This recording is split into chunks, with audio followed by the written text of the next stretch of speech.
Welcome to Safely Back to School. I'm Chris Stewart. Over the next half hour, we'll provide you with reliable and factual information that you can use to help your family make the best decision for when it comes to going back to school.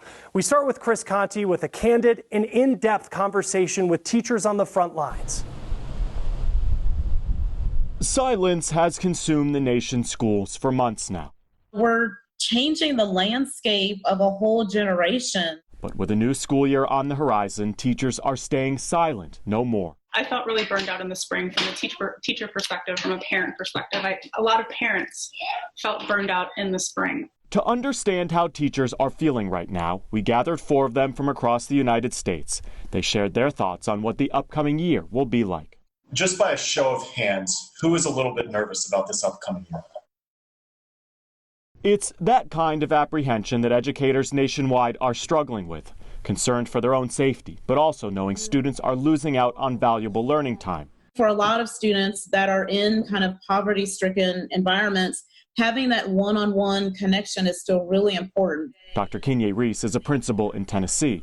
She's worried many of her kids don't have the resources they need at home. It's really kind of the lower socioeconomic kids that are, they're the ones that will keep me up at night. First grade teacher Philip Starosco will start the school year online. Virtual learning for elementary school kids is particularly tough, though. It is just very hard to be a teacher and not get to shake hands, give hugs, high fives. It's just sad. Over and over again, these teachers told us they need parents to be flexible this year. So when we do voice concerns, it's not that we're lazy and that we don't want to work. We just want to make sure that your children are safe and our families are safe and our community is safe. More than anything, though, they wanted students to know whether it's in person or not, it'll be okay. Just because I can't give you a hug in real life doesn't mean that I'm not giving you a hug through Zoom. We are there for the students. We got this. We are used to facing challenges that are insurmountable. Resiliency in the face of a pandemic, and a lesson we'll all need to remember this fall. We'll get through this and we'll get it done, and we'll get it done masterfully. I'm Chris Conti reporting. The CDC's latest statement calls for schools to reopen, but critics say the guidance is vague when it comes to what happens if there's an outbreak. Usher Qureshi with more on what parents need to know. As states across the country weigh the risks of reopening schools this fall, the message from the White House has been loud and clear. Yeah, I would like to see the schools open 100%. Most doctors, educators, and psychologists agree that going back to school would be in the best interest of students. But what happens if just one student contracts the coronavirus? Would that force a shutdown? The CDC says no. Getting people to understand that the knee-jerk answer is not there's a single case in a school, that then equals closing back down the school. Once you start getting into dozens or even more kids and teachers starting to get infected, it's going to be very hard to keep that school open. Dr. Ashish Jha is a professor of medicine and the director of Harvard University's Global Health Institute. We have to have really smart planning, and we have to have a clear protocol for how to identify kids and teachers and staff who get infected, and then what to do when we identify them. And I just haven't seen that kind of clear protocol yet. The CDC did issue new guidelines for school reopenings. They include encouraging social distancing, spacing out desks, and requiring face coverings. But the guidance leaves it up to states, schools, and local health departments as to how to precisely handle an actual outbreak. What we have is patchworks not just across states, but even within states, across communities. States are turning over the responsibility to individual communities and saying, you figure it out. Recommended strategies from the CDC's guidelines include immediately separating staff and children with COVID-19 symptoms, setting up safe transport for anyone who is sick to their home or to a healthcare facility, closing off areas used by a sick person, cleaning and disinfecting after 24 hours when possible, and immediately notifying health officials, staff, families, and anyone who may have had close contact with the infected person while maintaining confidentiality laws. Still, there is concern. A recent survey found 46% of Americans believe schools need major modifications to deal with the coronavirus pandemic, and another 31% think they shouldn't reopen for in-person learning at all. We can open schools safely, but key to that is making sure the level of community transmission is pretty low, so you don't have sort of raging wildfires in the community, because it's going to be very hard to keep those fires out of the school. I'm Usher Qureshi reporting. The number of families homeschooling their children has been growing for several years, and it's expected to keep growing. The Department of Education's newest data estimates 3% of school-age students in the U.S. are homeschooled.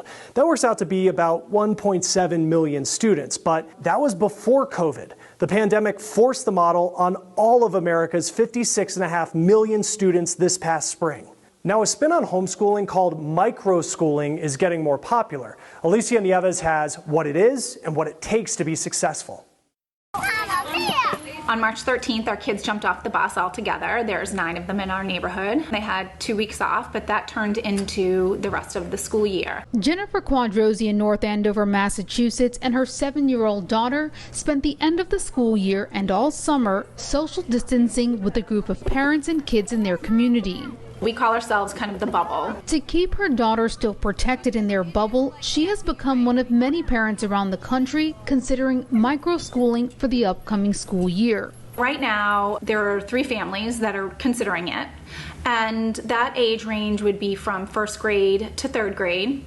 And we would follow the curriculum that was developed by our community and our schools. With microschooling, a few families joined together to create a homeschooling pod. Quadrosi's playroom will become their pod's classroom. But we're going to line up desks along this area. And they'll likely pay an educational facilitator to teach the children. That could be anyone from a retired teacher to a teacher's aide or a teacher that got laid off. One of the concerns around homeschooling pods is that there are many parents who can't afford to pay someone else to teach their kids. But there are some parents who are finding a way to make homeschooling pods more affordable. I am a stay-at-home mom, and I'm very fortunate to be able to do that, and I realize not everyone is. But the other parents that are in this pod are working parents. Gintel La Rochelle's pod has each parent teaching their group of 5 kids 1 day a week, making it more cost-effective and freeing up time for some parents to work. If this is something that parents really want to do, the options are there for them. It just takes a little bit of creativity. Pods can be formed organically with your friends and family, or there are Facebook groups now forming in almost every state around the country where parents are making connections. These 2 moms have learned, though, the key to creating a pod is starting your search early. You'll need time to talk with other parents that may be in your group about mostly creating a new set of rules or pact for your pod, especially around social distancing outside the created classroom. Because the main reason for microschooling is to give kids some socialization while reducing their health risks. My genuine hope is that this is just a 1-year thing. I'm Alicia Nieves reporting. This upcoming school year is causing anxiety for parents. We'll show you the specific scientific number any parent can find online to find out whether it's safe to send your kids back to school.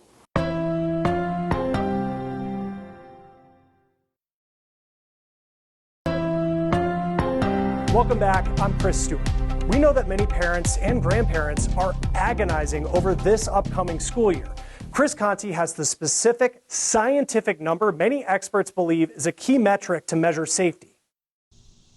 It's daunting for sure, the decisions that you have to make. A summer of social distancing is giving way to a fall of uncertainty for Courtney Knopfsinger and her family.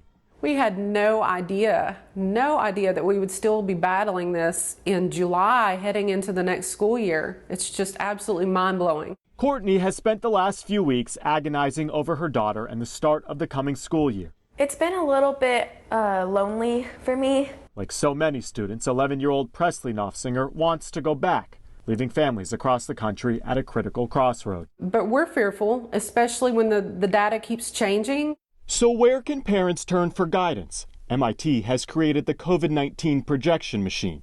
It gives parents an interactive map to work with.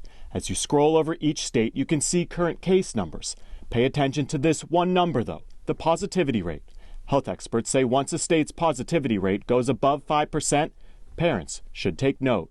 Parents don't like to hear me say it, but we will be undertaking a whole series of experiments across this country. Dr. William Schaffner is one of the country's leading infectious disease experts. He wants parents to be flexible if cases in your district start to rise. That school system is going to have to figure out if there's a trigger point there where they call a timeout and everybody stays home and the learning becomes virtual. Dr. Schaffner also says in-person learning will be more successful if parents model good behavior at home. Wear a mask in public. Show your kids what social distancing looks like. If you do that in your family already, then it'll be easier for the child to understand what's happening. Oh, that was sweet. As for Courtney Knopfsinger, she's decided to let her kids go back on a hybrid schedule and is emphasizing safety. Just keep coaching them, keep putting the thoughts in their heads that they have to wash their hands, they have to wear the mask going in and out of the building, and why. Like so many other parents just trying to get safely back to school. I'm Chris Conti reporting.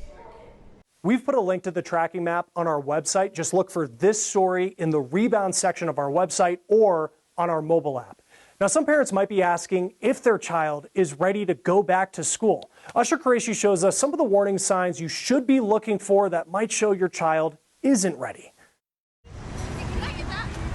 As athletics programs begin to restart, 14-year-old Amina Ahmed says she's ready to get back into the swing of things. So I really want to see friends and see teachers and being actually inside the classroom because it really helps me. Still, there is uneasiness about whether a return to the classroom could lead to an outbreak. Some people really are kind of worried about how many students are actually going back and how many people are going to be there. Politicians, school administrators, and parents are weighing the potential risks of returning to the classroom.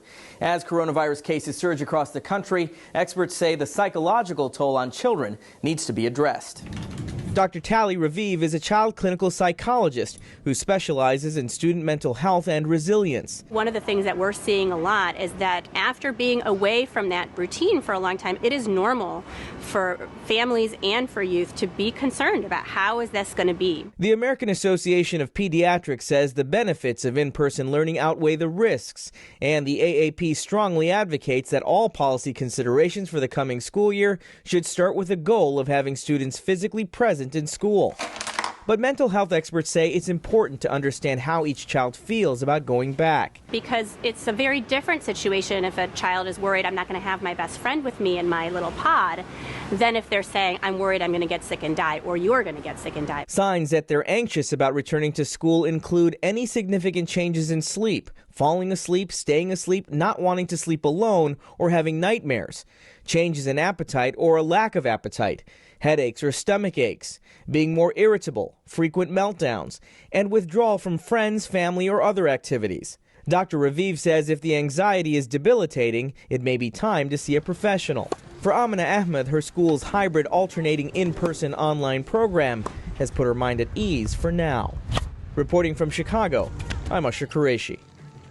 Would students wear masks to school if they were required, and would they be effective? We open that debate to teachers and parents next.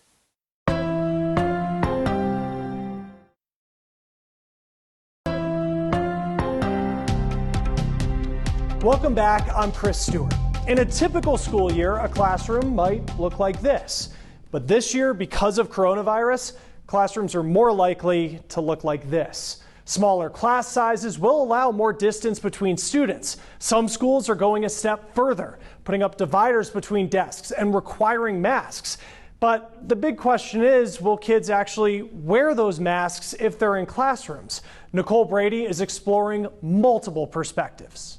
Mention the word masks these days and you're likely to stir up some strong emotions. But we're not going to go there with this story. We're simply asking, can we and should we expect children to wear a mask all day at school, with many districts saying they'll be required this year? I don't like wearing it. It's so annoying. I wish the coronavirus was over. Since it's not over yet, we're going 360 with perspectives on masks from the kids, their parents, their teachers, a camp director, and a pediatrician to whom we ask the first and most important question: is it safe to cover up a child's nose and mouth? The vast majority of children, masks are very safe to wear. Dr. Jessica Cataldi at Children's Hospital says most kids, just like adults, can wear masks even for several hours. Those with certain physical physical or developmental disabilities shouldn't wear them. But overall, Cataldi believes masks are a critical part of getting kids back in school safely. We are hopeful that a lot of these layers of protection with washing hands, using face coverings, trying to be in smaller groups will help keep kids healthy. Districts are hoping masks will stop the spread of the virus, since many classrooms won't be able to accommodate 6 feet of social distance. But many teachers say they know the reality, and they question if kids will really follow the rules. I teach kindergarten often, and I've already thought about kids using these masks as boomerangs. Teacher Shannon Salerno says older kids might do better with masks.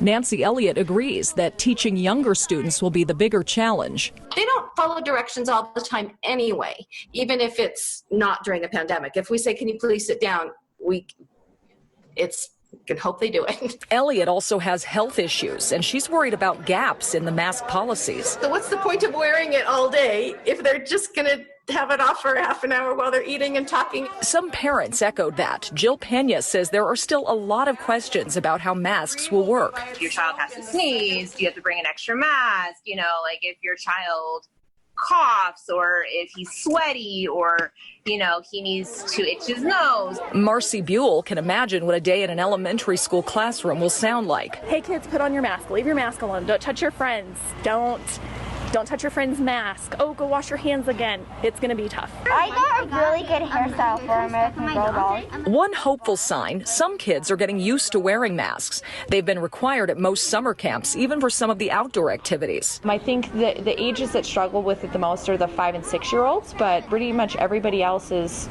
from day one, has been really good about it. We obviously do checks every once in a while and just say, hey, you got to do your mask. Camp coordinator Jessica Sciarra says it's not perfect. They've had to use some incentives like prizes and treats to help kids comply, but the kids definitely understand the importance. The masks are really supposed to keep you from getting sick and other people sick. I kind of don't really like wearing a mask, but we kind of have to for COVID-19. Most of the kids told us they will wear a mask if it means getting to go back to school. So do you think you could do this in school all year? Except I would not want to, but I could. Do you want to go back to school? Yes. What do you miss about school? I miss with playing with all my friends. Bottom line, keeping masks on in school is going to take more effort on the part of the kids, the parents, and the teachers. For now, we're all holding our breath and hoping. I'm Nicole Brady reporting. Our Safely Back to School special continues next.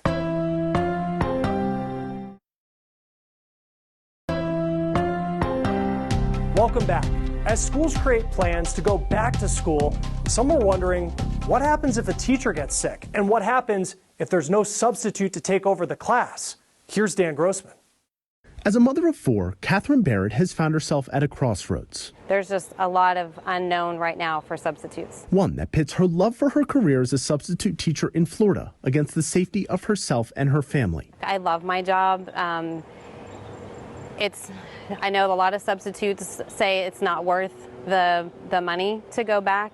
We make just above minimum wage. Right now, it is a crossroads being navigated by countless substitute teachers nationwide as they try to get back into the classroom, and it has the potential to worsen a problem that has been growing since well before the pandemic. It's a mathematical certainty. We are going to be opening up schools without enough teachers. Nicola Suarez is president of Kelly Education, a substitute teacher recruiting firm. In the mid-2000s, the group says 10% of incoming college freshmen were pursuing a degree in education. Today, that number has dropped by more than half to 4.5%. Add in the fact that many substitute teachers are older retirees, they might choose not to come back because of the health risks. It's one of many reasons why Kelly Education estimates teacher vacancy rates will increase by 50%, and the need for subs will rise by more than 70%. We've been working around the clock, even since early spring, anticipating what that demand is going to be. And I think that probably every single school district are going to require substitute teachers. To incentivize substitute teachers, states have adjusted. In Iowa, the governor suspended the limit on how long a sub can teach a certain class and decreased the minimum age requirement from 21 to 20, hoping furloughed workers and recent grads may look to subbing as an alternative. What if I get sick? I don't have any medical insurance through Kelly Services. So am I going to be on my own for 14 days while I'm out quarantining? Only more uncertainty this mother weighs and manages as she decides the future of herself and family. I'm Dan Grossman reporting. And that will do it for our Safely Back to School special. I'm Chris Stewart. Thanks for joining us.